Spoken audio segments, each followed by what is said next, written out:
So what's up mga kagulong, for today's video andito tayo ngayon sa Ocean Park, dito sa Manila Ocean Park mga kagulong. Pahinga muna tayo ngayon sa biyahe para makapag-relax naman kahit papano. So mga kagulong, nandito tayo ngayon para mamasyal.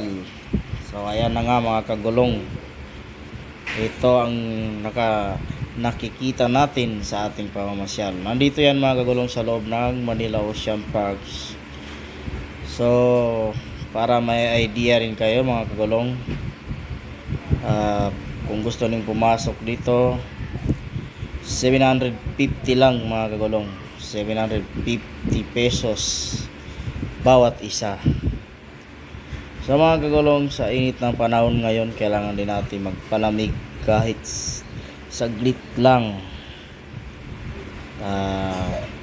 para naman mabawasan naman ang ating stress, pagod.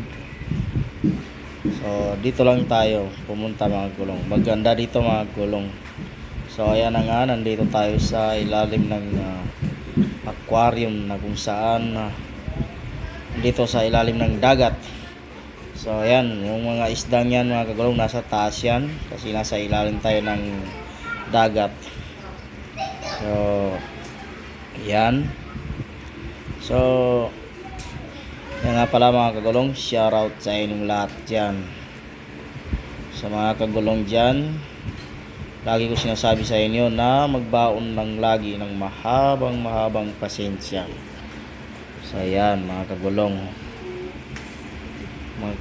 kailangan natin ng mahabang pasensya dahil sa init ng panahon ngayon mga kagulong. Kailangan natin yan, huwag tayong padadala sa init ng panahon.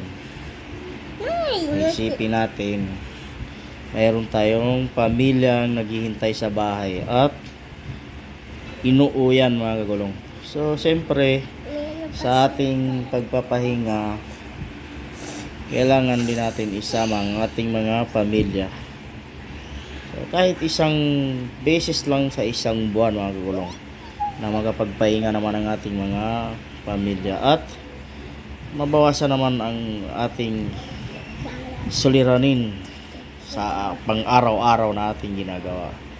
So mga kagulong, lagi kong sinasabi, mag-ingat tayo palagi at huwag tayo padadala sa init ng panahon mga kagulong. Kailangan natin yan. So yan mga kagulong, ayan. So yan pala yung kagulong, yung isda yan, yung buntot niya pala, delikado yan. So di pwedeng hawakan yan mga kagulong.